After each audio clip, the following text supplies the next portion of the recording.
Howdy my totally always tubular gamers, we're back with, you guessed it, yes I know you absolutely guessed this one, another video, and today I got a fun one for you. We're going to be talking about some 10 out of 10 PS5 games. Now last year I did a video on some 10 out of 10 PS5 games and a lot of people really resonated with that one, so I thought I'd do another, a 2025 edition. It's kind of hard to believe, actually it's really hard to believe, that the PS5 has been around for almost 5 years now, but in that 4.5 years, there have been a number of 10 out of 10 games, at least in my opinion. Now, as a reminder, a 10 out of 10 means something different to pretty much everybody. In my opinion, a 10 out of 10 means that it gets my highest recommendation. I can recommend the game to anybody. It doesn't mean that it's a perfect video game with no flaws. A perfect video game simply does not exist. Every single one of these games that I'm going to be talking about today, I could point out an issue, a flaw, a con, a negative, etc. But all of the games I'm talking about today, I really do give my highest recommendation. Like, if you enjoy video games, I think you're going to like the game. Their quality is as high as it gets. So what I have for you is a small curated list of 8 games that, yeah, I would personally give a 10 out of 10 and would recommend them to anybody that breathes air.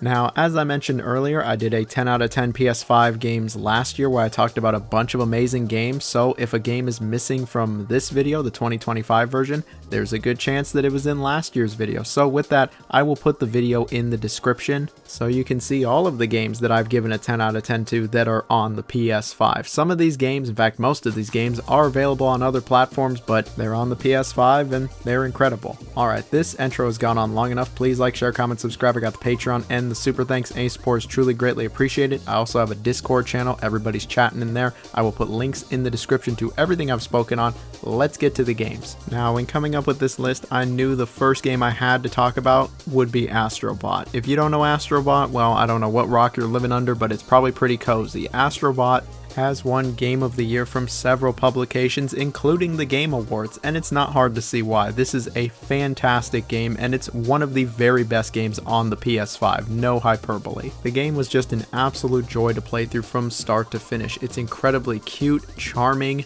engaging, and all around just fun. It really reminds me of like a bygone era of not only PlayStation, but gaming in general. The game might not be the longest or biggest or multi-layered faceted experience on the console, but man, it is a tight, incredible, handcrafted experience that you really will not forget. It is a 3D platformer, but every single level is wildly different from the last. There's tons of gimmicks that really change up the gameplay. The controls are super tight, like they feel incredible. And then the game just flows incredibly well. The pacing is really great here. None of the levels drag on. They all try to do something interesting, and it's a great time to try to collect all of the collectibles. Finding all of the other Astrobots, it was a really awesome time. I wanted to find all of them. I actually 100%ed this game, and I really gotta tell you, I absolutely think it's worth it. I think it's worth it to try to find all of the collectibles, find all of the other Astrobots, not only because it's fun, but it's great to see all of the references and cameos to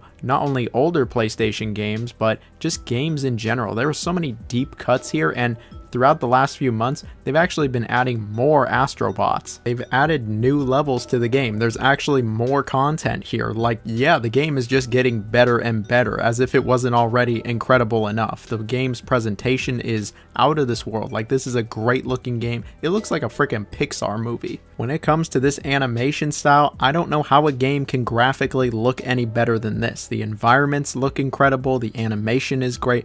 It's just a great game, and it's also great for everybody. Whether you're a small kid or you're an adult, I think you're going to enjoy this game, probably for different reasons, but at the end of the day, I think you're really going to like this one. At this point, it feels like every few videos I'm recommending Astrobot. And yeah, I absolutely am. It's because the game really is that damn good. It was one of my favorite games of 2024, and it's arguably like the best game that SIE has put out in years. It very much reminds me of the Sony games we used to get, the ones from Japan Studio on the PS1, the PS2, the PS3, shoot, even the PS4. Nowadays, Sony games very much follow a certain template, you know, the one third-person, over-the-shoulder, cinematic, story-driven, all of that. Well, Astrobot decides to do something different, and it's a fantastic game. Anybody that owns a PS5 should really check this one out. More than probably any other game on this list, they should really check out Astrobot. So here's one that I feel like isn't in the conversation enough for 10 out of 10 video games, and that is Street Fighter 6. Now, Street Fighter 6 came out in 2023 and immediately established itself as not only one of the best fighting games of the current generation, but one of the best fighting games like of all time. Unlike say previous Street Fighter games, the game actually launched complete. It launched with more content really than any other Street Fighter game, and it's all actually quality. There's a big lengthy meaty single player that's pretty fun. There was a good roster that's only getting better and better, and then the game actually, just worked. The online was good and everything really came together. But over the last almost 2 years, the game has continued to get better and better with tons of updates. Yes, they've been adding more characters, there's been patches, balancing, etc, etc, and it's to the point now where I would say that Street Fighter 6 really is like the best fighting game of the 2020s. There have been plenty of great fighting games that have come out in the 2020s, but I think you'd be really hard pressed to find one that's better than Street Fighter 6. And when it comes to the actual fighting itself, oh, it is so good, man. This game just feels great. It's great to control. Pulling off combos and big moves is incredibly satisfying. There's a lot of depth to the fighting itself. All of the characters feel vastly different, and then what I've always really liked about Street Fighter 6 is just how it's so inviting. It wants everybody to get into this game. Even if you've never played fighting games at all, it wants you to get into it, and it makes it a lot easier to understand. It's a lot more bite-sized, and then as you play the game more and more, you can get more into the advanced levels. They even came up with this more simplistic control scheme to try to ease new players in, and you know what? That's just incredibly welcoming, and I hope every fighting game does that going forward. All in all, the fighting really is just incredible, and when it comes to the presentation, it is second to none. Maybe the best looking fighting game out there outside of Tekken 8. The soundtrack is great, frame rate's really rock solid, the environments look cool. What is there not to love with this one? They've even got some really cool guest characters with Terry Bogard and Mai in there. If you're somebody that likes fighting games whatsoever and you haven't checked out Street Fighter 6, especially at this point, I really don't know what you're waiting for. While Guilty Gear Strive and Tekken 8 are pretty cool, they're not as good as Street Fighter 6. This game really is just something else, and I would argue that it really is like the best Street Fighter game of them all, which is absolutely saying something because there's some beloved games in this franchise like Third Strike 4, even 2 is still really beloved, but man, 6, this one goes so hard. Well, it was hard to even go this long without talking about it. Here we have one of my favorites, Like a Dragon Infinite Wealth, my personal game of the year for 2024, and really just one of my favorite games of all time now. I've made it no secret how much I love this franchise to death, and when it comes to this series, it arguably doesn't get any better than Infinite Wealth. This is just a phenomenal game through and through. Taking place after Yakuza 7, Like a Dragon, it stars Ichiban going to Hawaii for reasons, I'll just say. And oh boy, you are in for a doozy with this one. The story is just phenomenal here. It is so good. It's so intriguing and interesting. I was thoroughly engaged the entire time. Ichiban really is maybe the best protagonist of any role-playing game, but he's not the only great character. All of your party members are excellent. Kiryu shows up here, and Kiryu's just great. Really, for the most part, everything is pretty great here. The ending wasn't as strong as I would like it, but I still think it was pretty good here. But this game is more than its superb story. For the most part, this game takes place in Hawaii, which is actually in America. This is the first time the series has ever gone to America, and I gotta say, this is a really big map,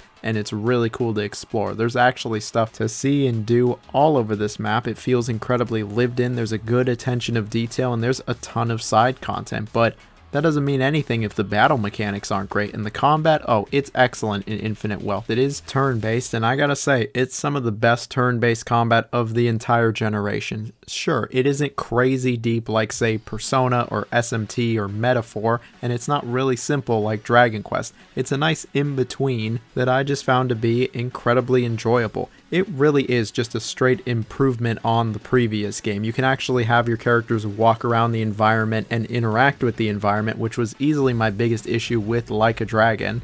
But there's so much more to it than that. There's a bunch of jobs you can give the characters. They all have different moves. All of these jobs do feel wildly different from each other. The characters themselves feel a bit different, and there's just a lot going on here with the combat. I found myself thoroughly engaged. And I could say the same really about the rest of the game, from the main story to the dungeons to all of the side content. It's just really great stuff, and then the game provides just so much. You'll be on this game for weeks, if not months. There's just tons upon tons of content, from the very lengthy main story mode to all of the side content. It took me over 100 hours to finish the game, but I did all of the side content and it was so worth it. So many games have cookie cutter generic side content, but not this one. Absolutely worth it. Presentation's great, soundtrack is full of bangers. If you're looking for a role-playing game for the ages, look no further than Infinite Wealth. Now, speaking of incredible role-playing games, here we have a favorite of mine. We have Baldur's Taint 3. I've talked about this game like a dozen times, and I'll talk about it a dozen more. This game is just so damn good, and it's available on the PS5, and the PS5 version is actually really great. Sure, it's not the native home version of this game that's been around for a while, but BG3 with a controller actually really works. It's incredibly intuitive. I've played a lot of this game, some with the mouse and keyboard, some with the controller, and you know what, I kind of prefer the controller. The menus are just really well designed. It puts a lot of AAA games to shame with how good these menus are. That UI really is great, but to actually talk about, the rest of the game, oh, it's absolutely incredible. It is groundbreaking how good this is. This is one of the greatest role-playing games of all time, no hyperbole.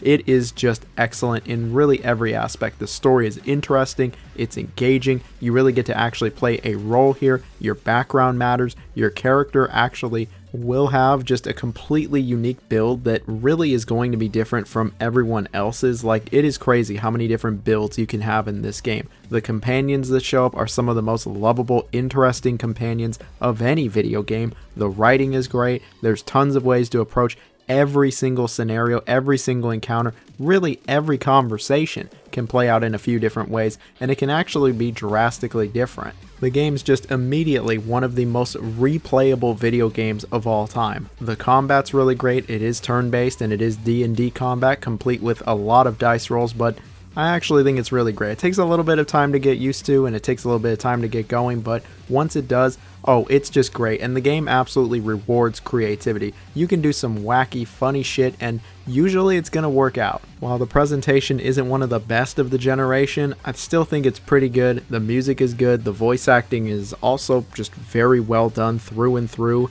and it really is just an unforgettable experience. When I was finally done with this game, after 100+ hours, I was ready to cry. I was sad that the game was over. I was never going to experience it for the first time again. It really was just that great of an experience. While clearly the game doesn't seem like it's for everybody, I know some people really just cannot play turn-based games. I personally find it very easy to overlook that and think that everybody should check out Baldur's Taint 3. It is just one of those games of the generation. When people look back at the 2020s, one of the very best games, it's easily going to be this. Like, the game really just is that good. I've played a lot of video games and it really doesn't get much better than this. Like, absolute 10 out of 10 experience for me.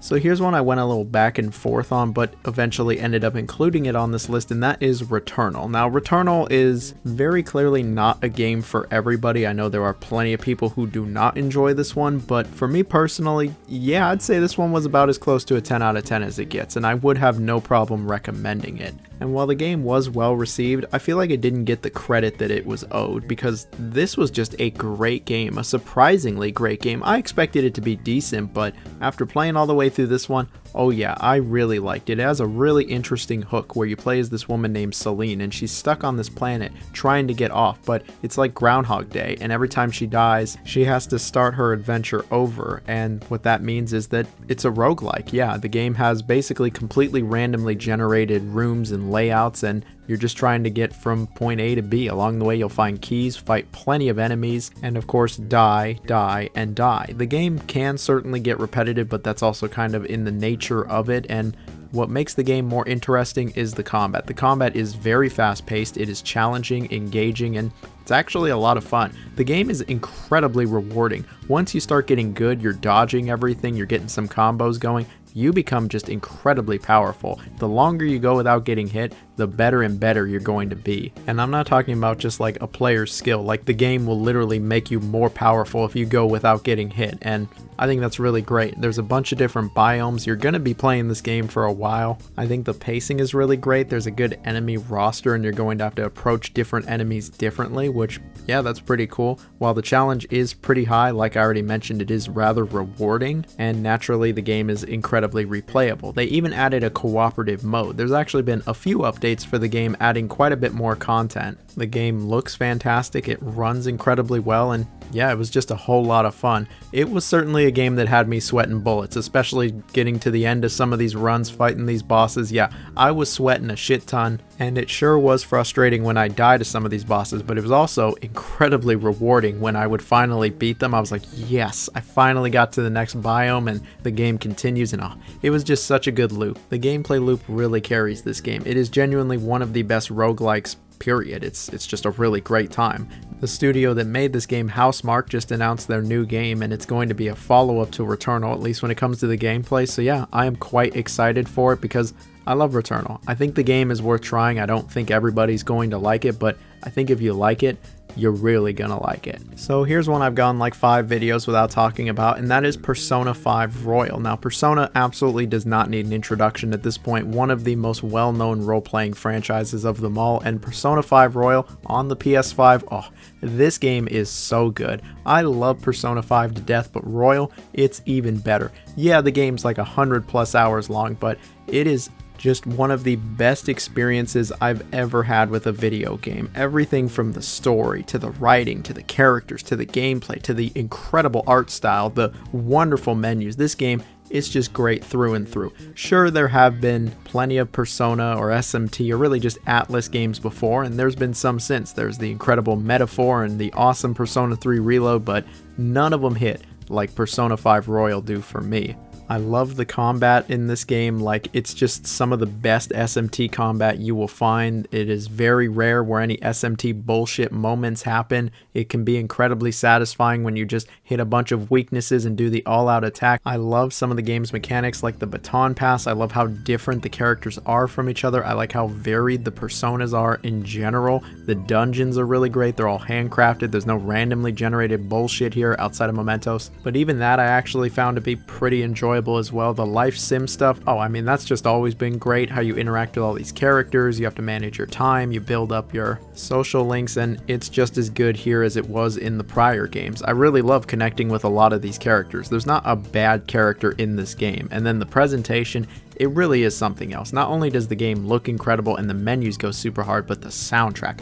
Oh, the soundtrack is so good. I actually physically have the soundtrack on a CD. It really is that good. I can count on one hand how many video game soundtracks I physically own, and this is one of them. Like, even if you hate role-playing games or anime or anything adjacent to it, you should still at least listen to the soundtrack. It is just that good. Yes, the game does take an eternity to finish. You'll be on this game for months, but I guarantee you by the time you're done with it, you'll think it's absolutely worth it like I did. I played the original Persona 5, I played Royal because, yeah, the game's just that good, and all the extra content they add, it's really great stuff. And it adds even more to just such a phenomenal video game, truly. Alright, so here we got a game that doesn't need much of an introduction. It feels less like a game and more like an addiction at this point. We're talking about Balatro. Yes, Balatro, the card game that really took the world by storm. It's on PS5. It's great on PS5. The game works very well with a controller, and it doesn't really matter where you're playing this, it's still going to be rather addicting. Now, I don't love roguelikes. I don't even love poker, so I didn't think I was going to love this game like I did, but after playing it for, well, quite a while, yeah, I absolutely love Balatro. It is just so much fun, and I really could never get enough of it. There are so many different ways to approach this game, it's not even funny. There's no LMAO, there's no LOL, there's no raffle here, you're not laughing, and that's because you're just going to be playing this game over and over and over. There's so many jokers, there's so many different hands to play, and the more you play it, the more ways you see how you can win. Like, your strategy from how you start playing the game is going to be completely different 5, 10, 20, 100 hours hours in, you come up with new strategies, you unlock new jokers, you unlock new decks, and it just keeps getting better and better. There's basically infinite replayability, and it really just never got old. Like, I feel like I could play this game for easily another 100 hours and I'd still be enjoying it. It really is just that much fun. It's just one of those games that is crazy good and you absolutely would not expect it, like, whatsoever. It looks like a simple little card game, maybe there's a fun twist here or there. No, do not be fooled by this one. It really is a 10 out of 10 game. But I will give a warning right now. You might get sucked in. You might get really sucked into this one like I did. I could have finished a bunch of other games last year, but no, I was playing Balatro, and you know what? Yeah, I'm absolutely happy with that decision. This game rocks. So this last game I got for you is pretty interesting, and maybe I'm jumping the gun a bit, but I have Forza Horizon 5. If you haven't been keeping up with the news, this game is coming to PS5 relatively quickly. Yeah, Forza Horizon 5, the Xbox exclusive, it's coming to PS5. And I'm sure the PS5 version is going to be great. I absolutely could be completely wrong here and the PS5 version could shit the bed and I'm going to look like a total idiot, but I'm going to take my chances here and say that the PS5 version is probably going to be as good as the Xbox and PC version, which is, in my opinion, a 10 out of 10 experience. This is like maybe the best racing game of the 2020s. It is just such a delightful game. It is so much fun. You get so many cars. There's so many biomes. The driving is incredible. There's tons upon tons of content. This really is like one of the best driving games ever. Sure, while it might not be the most realistic and it does have a number of microtransactions, it's just such a good time. You are constantly being given cars to the point that you won't be driving the same car for even like an hour or two. You'll have hundreds of cars to choose from. They're all incredibly well detailed. I love how many events there are. I love how varied these events are. The game just has truckloads of content. Like, there is just so much to do in this game. The online is really great. There's a bunch of great DLCs. Like, you could easily put over 100 hours in this game, and I'm sure you're going to enjoy most of it. The game has a great sense of speed. There's a lot of collectibles, and it just gets better and better. The Forza Horizon series has slowly gotten better and better, and I really think Horizon 5 is the best of them all. I'm glad it's coming to PS5 because I think everybody should experience this one. Even if you're not big on driving games, I think you'll like Forza Horizon 5. It's just such a pleasant experience. I had a lot of fun with this one. I really couldn't play like anything else once I started playing it. I was just like, man, I gotta get back to Horizon 5. That's such a good game. Like, there's been some good racing games over the years, but I don't feel like most of them have been truly great, except Horizon 5, man. That's a really good one. So yeah, maybe it is a bit early to be saying this is a 10 out of 10 experience on the PS5, but I expect the PS5 version to be just as good as the other ones, and yeah, those are great versions of an excellent game. Alright, that's it for today's video. Just wanted to do a quick one, talk about some 10 out of 10 PS5 games, had a little fun with this one. These were some of my favorite games of the last few years, and I'd love to know how everybody else feels. If you made it to this part of the video, we're going to comment God of War, because there was no God of War on here at all. That was actually in the last video. I think Ragnarok is a fantastic game, so yeah, you'll get a heart from me if you comment that. Either way, hope you have a wonderful day, stay safe y'all, and peace.